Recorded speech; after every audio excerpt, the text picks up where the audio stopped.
गर्मी में गांव वाली वर्सेस शहरी बहू का दहेज। अरे शांता जी, एक साथ दो दो बहू लेकर आई हो, खूब खर्चा कर लिया। वैसे एक बात बताओ, बहू क्या क्या लेकर आई है दहेज में? बहना, बहू लाने को शादी की थी, दहेज नहीं। लेकिन फिर भी दोनों लड़कियों के माँ बाप ने दहेज देने में कोई कमी नहीं की।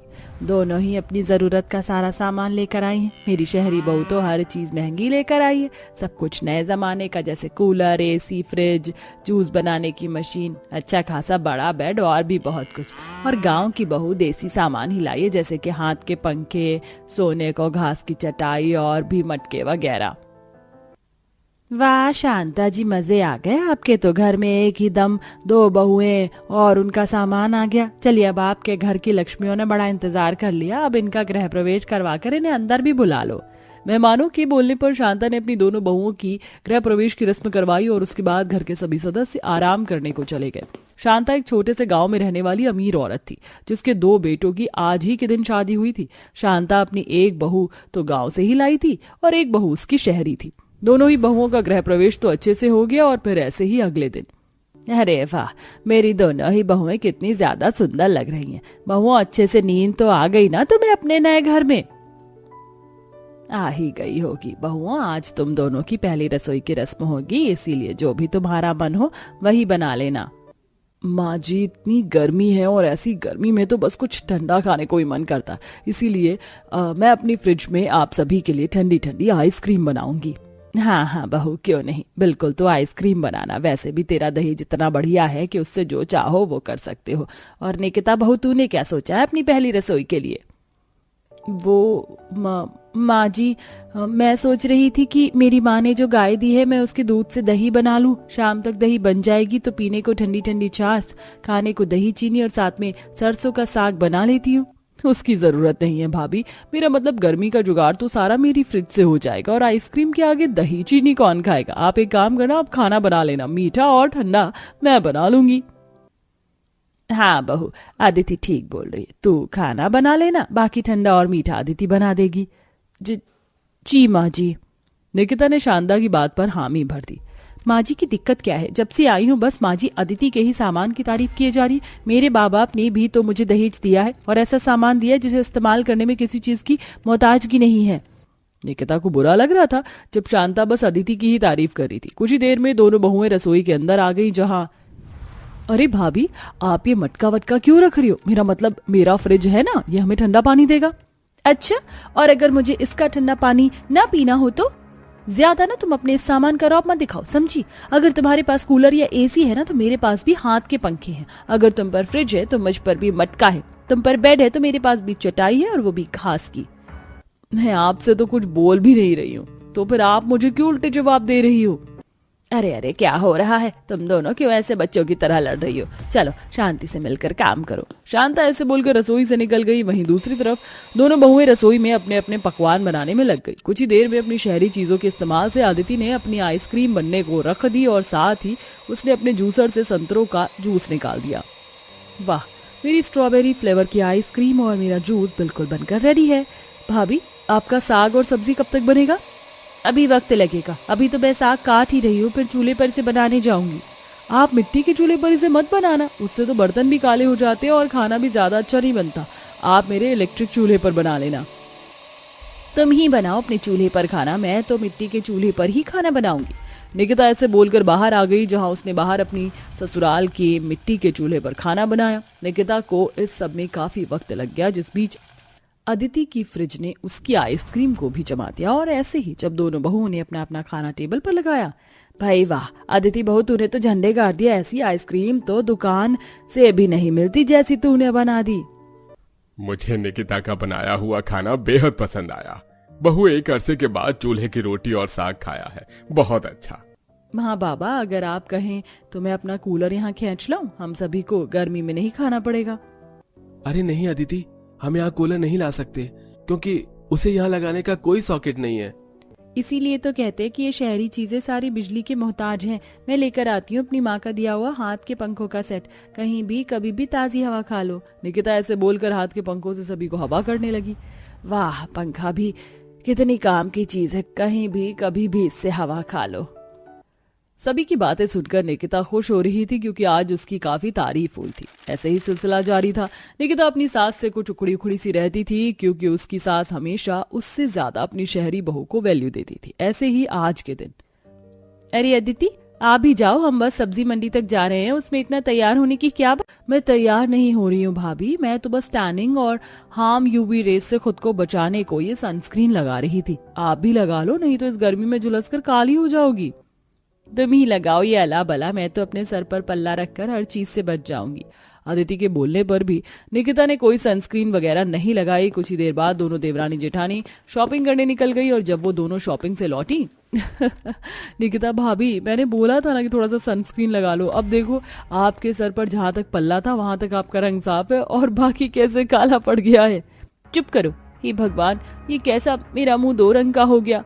निकिता का अदिति ने बाजार से लौटकर ऐसे ही खूब मजाक बनाया। ऐसे ही रोजाना सिलसिला जारी था। ऐसे ही आज की शाम काफी गर्मी सी थी। हे भगवान गर्मी की वजह से कमर पर सुइयां सी चुभ रही है। काम करती हूँ, पेड़ पर झूला डाल लेती हूँ, शाम के वक्त उस पर झूलने से सुकून मिल जाएगा। निकिता ने अपनी गर्मी से बचाव के लिए घर के बाहर वाले बड़े पेड़ पर झूला डाल लिया। शाम के वक्त गर्मी से परेशान शांता ने जब निकिता को आराम से झूला झूलता देखा तो वो भी उसके पास आ गई। बहू बिन सावन अकेले अकेले झूला झूल रही है, मुझे भी झूला। हाँ हाँ माँ जी आइए, गर्मी से बचने का ये सबसे आसान उपाय है। ठंडे से पेड़ के नीचे झूला डालो और झूलो। निकिता की बात सुनकर शांता भी झूला झूलने को बैठ गई। उन दोनों को ऐसे हंसता बोलता देख अदिति चिढ़ गई और उसने अपने कमरे में जाकर एसी ऑन कर दिया। जब घर में एसी हो तो ये फालतू काम कौन ही करता है, मैं तो आराम से कोल्ड ड्रिंक पीते हुए एसी का मजा लूंगी। ऐसे ही सिलसिला जारी था। हर रोज कभी अदिति का सामान काम में आता तो कभी निकिता का, लेकिन दोनों ही बहुएं एक दूसरे से जलती थी। ऐसे ही चलते चलते आज के दिन, वाह 2-4 दिनों से तो लाइट इतनी अच्छी आ रही कि पूछो नहीं। वैसे अदिति बहू तेरे दहेज का जवाब नहीं, सारा घर ठंडा हुआ रहता है। अरे कहते ही क्या इस बत्ती को बुरा लग गया, टोकते ही चली गई। शांता ने तारीफ की ही थी जो लाइट भाग गई। लाइट के जाने के बाद शांता के घर से धीरे धीरे एसी और कूलर की सारी ठंडक खत्म हो गई और उन सभी को गर्मी लगने लगी। हे भगवान कितनी गर्मी लग रही है, पानी भी अब तो ठंडा नहीं रहा। लीजिए माँ जी, इससे हवा कर लीजिए, इससे आपको गर्मी को राहत हो जाएगी। ये लो अदिति, एक तुम भी ले लो। ये पंखे किसी बत्ती बत्ती के मोहताज नहीं है, जब चाहो जहाँ चाहो इनसे हवा मिलती है। निकिता के बोलने पर सभी ने एक एक पंखा ले लिया और उससे हवा की। ऐसे ही निकिता ने अपने दहेज में मिली हुई घास की चटाई को छत पर बिछाया, जिससे भी उन्हें गर्मी से राहत मिली। वाह वैसे गर्मी सर्दी से बचने के देसी तरीके भी बहुत ही बढ़िया होते हैं। अब बस ठंडा पानी पीने का मन हो रहा है। शांता के इतना बोलते ही निकिता ने उसे मटके का पानी पिलाया जो कि फ्रिज के पानी की तरह ही ठंडा था। ऐसे ही देसी जुगाड़ों के बाद बत्ती आ गई, जिसके बाद वो सभी कूलर की हवा में जाकर बैठ गए। लेकिन वैसे आज की इस लाइट की दिक्कत से समझ आया कि मेरी गांव की बहू का दहेज भी कितना ज्यादा काम का है। बस शर्त यह है कि किस चीज की कहां पर जरूरत है। सच में निकिता बहू और अदिति बहू दोनों ही तुम कमाल का दहेज लाई हो। माँ जी ने सही कहा भाभी, हम दोनों के सामान की अपनी अपनी वैल्यू है। मैं भी समझ गई हूँ। अब तीनों ही औरतें एक दूसरे के सामान की वैल्यू को समझ गई थी। आज के बाद फिर कभी उनमें एक दूसरे के सामान को लेकर बिगड़ी नहीं हुई। जब जिसके सामान की जरूरत होती वो काम आ जाता था और अब सभी मिलजुल कर खुशी खुशी रहते थे। शांति के 2 बेटे थे, बड़ा बेटा दिवाकर और छोटा बेटा अमित।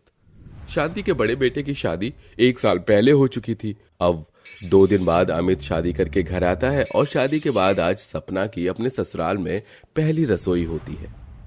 चलो अच्छी बात है, यहाँ पूरा राशन है। आज मैं खाने में मलाई चाप, कढ़ाई पनीर और कोफ्ते बना लेती हूँ। इतना बोलकर सपना अपनी जरूरत से ज्यादा राशन, तेल, मसाले निकाल कर खाना बनाती है और जब पूरा परिवार सपना के हाथों का खाना खाता है तो वो सभी सपना की काफी तारीफ करते हैं। वैसे कभी कभी ज्यादा क्वांटिटी में खाना खा लेना चाहिए जब खाना इतना मजेदार हो। मैं तो बेकार ही डर रही थी, मेरी अमीर घर की बहू आ रही है, पता नहीं रसोई संभाल पाएगी या नहीं, पर मेरी तो दोनों बहुओं को ही खाना बनाना आता है। अब मेरी चिंता थोड़ी कम हुई। अपनी तारीफ सुनकर सपना बहुत खुश होती है। इसी तरह 2 दिन बीत जाते हैं और आज जब सपना रसोई में खाना बनाने जाती है तो पहले ही खुशबू उसे हिसाब से खाना बनाने के लिए राशन निकाल कर दे देती है। सपना आज मैंने तुम्हें राशन निकाल कर दे दिया है, इतने में ही खाना बनाना। ये 1 किलो चावल है, 2 किलो आटा, 250 ग्राम सारे मसाले हैं और बाकी सब्जियां वहीं रखी हैं, ठीक है। 2 दिन से तुम बहुत ज्यादा ही तेल मसाले का इस्तेमाल कर रही हो और ज्यादा ही क्वांटिटी में खाना बना रही हो, जिस वजह से फिजूल का राशन बर्बाद हो रहा है। ऐसे तो महीने भर का राशन 20 दिन में ही खत्म हो जाएगा। खुद तो गरीब है, हमेशा कंजूसी करके खाना बनाया और खाया है, और अपनी जैसा ही ये मुझे समझ रही है। पर ये चाहे कुछ भी बोले, मैं तो वही करूंगी जो मेरा दिल करेगा। राशन का हिसाब देखकर खुशबू वहां से चली जाती है, पर सपना दोबारा से राशन के कमरे में जाती है और बर्तनों में चावल, आटा और कुछ सब्जियां निकाल कर लाती है और खाना बनाती है। पर आज खाने के टेबल पर फिर से ज्यादा क्वांटिटी में खाना देख शांति अपनी बड़ी बहू से कहती है, बड़ी बहू, मैंने तुम्हें कहा था ना, अपनी देवरानी को राशन का हिसाब समझाने के लिए तुमने बताया नहीं था क्या? माँ जी, मैंने खुद राशन में से राशन निकाल कर दिया था जितने का इस्तेमाल होना था, पर पता नहीं ये सब। माँ जी, आप जेठानी जी से क्या कह रही हैं? उन्होंने तो मुझे इतना कम राशन दिया था कि 2 जने का भी पेट ना भरे, और हमारे घर में इतने सारे लोग हैं तो मैंने राशन ज्यादा ले लिया जाकर। सपना की ऐसी बातें सुनकर अब शांति भी कुछ नहीं बोलती और पूरा परिवार चुपचाप खाना खाता है। अब इसी तरह जब भी खुशबू राशन निकाल कर सपना को खाना बनाने के लिए कहती तो सपना अपने मन को चलाती। ऐसे ही एक दिन सपना राशन के कमरे में से आटा के कट्टे में से परात में आटा निकाल रही थी। अरे अरे सपना, ही तुम क्या कर रही हो? इतना सारा आटा क्यों निकाल रही हो? और तुमने इस कट्टे से आटा क्यों निकाला? पुराना कट्टा रखा तो है। दीदी, उस कट्टे में थोड़ा सा आटा रखा है, वो भी नीचे का। अब वो खराब हो चुका है। मैं खराब राशन का इस्तेमाल खाने के यूज के लिए नहीं कर सकती। पर तुम राशन का फिजूल खर्च कर रही हो, और कल भी तुमने रिफाइंड में पराठे बनाने के बाद भी उसके ऊपर इतना बटर लगाया था। जानती हो, जो बटर तुमने 1 हफ्ते में खत्म किया है वो हमारा महीने भर चलता था। देखिए जेठानी जी, आप गरीब हैं, मैं नहीं। आपको आदत होगी चिड़िया की तरह राशन चुगने की, पर मुझे नहीं है। खुशबू के समझाने पर सपना अपनी जेठानी से लड़ जाती है, जिसके बाद हर रोज सपना राशन का ज्यादा इस्तेमाल करती और ज्यादा क्वांटिटी में खाना बना देती और बचे हुए खाने को अगले दिन फेंक दिया करती थी। ऐसे ही एक दिन वो खाना डस्टबिन में फेंक रही थी तो खुशबू उसे देख लेती है। देखो सपना, आज भी तुमने कितना राशन बर्बाद कर दिया। तुमने आज इतना खाना फेंका है, इतना खाना हमारा एक टाइम का हो जाता है। और ये क्या, इन मसाले की तो अभी एक्सपायर डेट 2 दिन की बची है, फिर भी तुमने इन मसाले के डिब्बों को फेंक दिया। हाँ, इसलिए फेंका क्योंकि इसमें थोड़े से ही मसाले रखे, और जब मैंने नया डब्बा निकाल लिया तो डब्बे झाड़कर सब्जियों में मसाले क्यों डालना। इतना बोलकर मुंह बनाती सपना बाहर जाती है और अपनी सास से बोलती है, माँ जी, चीनी, चाय पत्ती और सरसों का तेल खत्म हो चुका है, और साथ में ही 2 टिक्की मटर और घी का डब्बा भी मंगवा लेना, और साबुन की 5 टिक्की के साथ टूथपेस्ट भी। पर बहू, घर में तो महीने भर का राशन आया था और अभी तो 20 दिन हुए।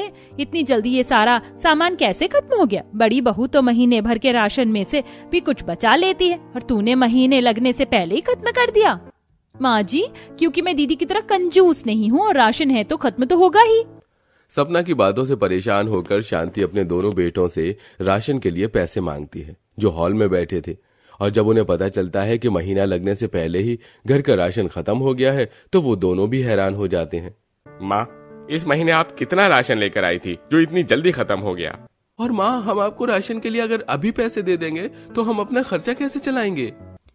बेटा, ये हिसाब तो तू अपनी बीवी से पूछ। और रही खर्चे की बात, तो जो सेविंग करी है उसमें से पैसे निकाल लेना। अभी राशन लाना जरूरी है। अब शांति अपने दोनों बेटों से राशन का पैसा लेकर शाम को दुकान से राशन का कुछ सामान लाती है और अपनी दोनों बहुओं से कहती है, मैं 5 किलो सरसों का तेल, रिफाइंड, 2 किलो घी और थोड़ा सा बटर लेकर आई हूँ। और हाँ, मूंग दाल खत्म हो गई थी इसलिए मूंग दाल पहले ही ले आई। साथ में साबुन, टूथपेस्ट सब ले आई हूँ। तो अब थोड़ा सोच समझ कर राशन खत्म करना। माँ जी, आप फिक्र मत कीजिए, अब ये रसोई की जिम्मेदारी मैं संभालूंगी। देखना, फिर से पहले की तरह राशन महीने भर चलेगा। ऐसे कैसे आप रसोई और राशन की अकेले जिम्मेदारी संभालेंगी? आपके हाथों का वो सादा, फीका, कम क्वांटिटी में बना खाना मुझे नहीं पसंद, और घर वालों को भी मेरे हाथों का खाना ज्यादा पसंद है, इसलिए रसोई तो मैं ही संभालूंगी। तुम दोनों लड़ना बंद करो। मैंने फैसला ले लिया, इस महीने जो 10 दिन बचे हैं उसमें सुबह का खाना बड़ी बहू और रात का खाना तुम देखोगी छोटी बहू। उसके बाद मैं खुद महीने भर का राशन ला कर दूंगी, और पहले 1 महीने खुशबू वो राशन की जिम्मेदारी उठाएगी, और उसके बाद 1 महीने तुम।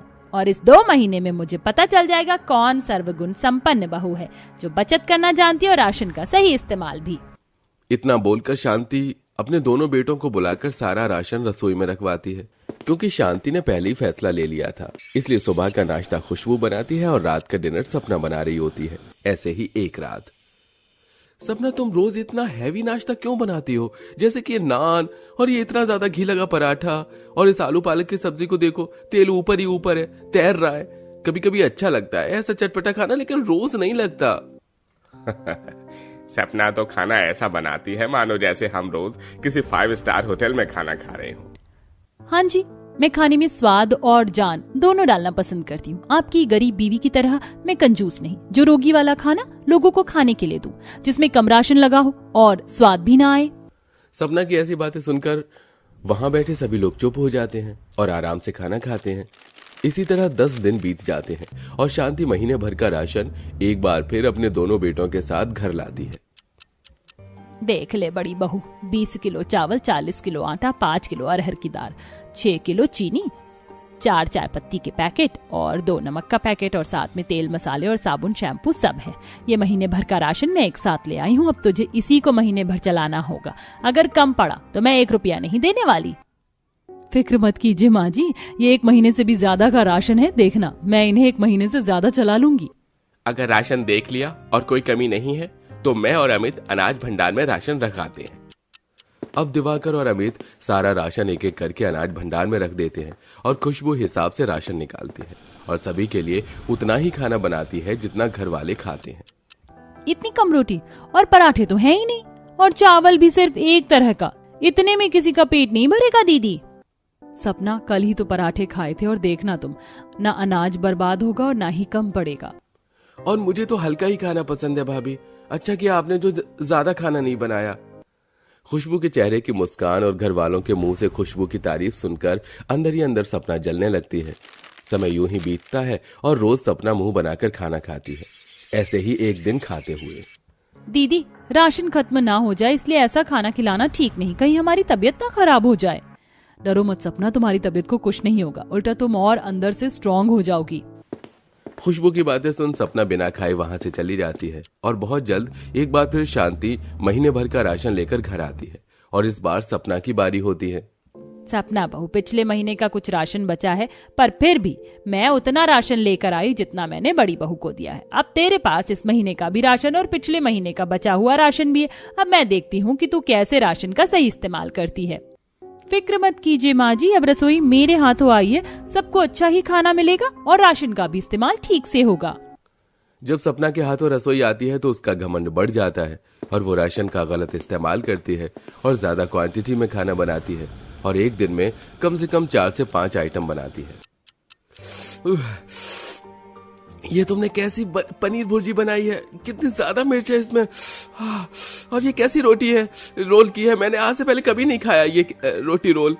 इतनी भी मिर्च नहीं है, मैंने जूस भी बनाया, आराम से खा लीजिए, सेहत के लिए अच्छा है। ना चाहते हुए भी सभी को सपना के हाथों का खाना खाना पड़ता है। खाना तो बहुत ज्यादा क्वांटिटी में बनाती ही थी, दिन में कम से कम 4 बार चाय भी बनाती थी, पर सभी तिमिर चाय नहीं पीते थे तो वो वेस्ट होती थी, जिससे चाय पत्ती चीनी का भी यूज बहुत ज्यादा हो रहा था। बहू, सुबह शाम की चाय तो चलती है, पर ये दोपहर और रात में तू चाय क्यों बना लेती है? कोई नहीं पीता, फिर भी तू इतनी चाय बना लेती है, सबके लिए ओट फीक की जाती है। माँ जी, मुझे चाय पीने की आदत है तो मैंने सोचा कि सब पी लेंगे, और अगर बाद में कोई बोलता तो मैं चाय नहीं बनाती, इसीलिए बना ली। सपना आशा की नहीं सुनती। इस तरीके से महीने भर का राशन सपना 15 दिन में ही खत्म कर देती है, जिसके बाद में पिछले महीने का बचा हुआ राशन वो इस्तेमाल में लाती है। और एक दिन अमित की तबीयत खराब हो जाती है, जिसे सब हॉस्पिटल लेकर जाते हैं, जहां डॉक्टर कहता है, डरने वाली बात नहीं है, ओवर ईटिंग की वजह से तबीयत खराब हो गई है। बाहर की चीज थोड़ी कम करिए और घर का सादा खाना खाइए, जैसे दलिया, खिचड़ी, सादी रोटी। अगर ज्यादा तेल नहीं खाएंगे तो आपका लिवर का फैट नहीं बढ़ेगा, और एक बार फैट बढ़ गया तो 100 बीमारियां हो जाएंगी। और हाँ, चाय का सेवन भी कम कीजिए, चाय भी आप ज्यादा पीते हैं। सुन लिया बहू तूने, डॉक्टर ने क्या कहा? अपने पति की तबीयत और डॉक्टर और परिवार की बातें सुनकर सपना को अपनी गलतियों का एहसास हो जाता है, जिसके बाद वो अपनी जेठानी के साथ मिलकर घर के राशन का सही से इस्तेमाल करती है और हर दिन सीमित मात्रा में राशन निकालकर खाना बनाती है।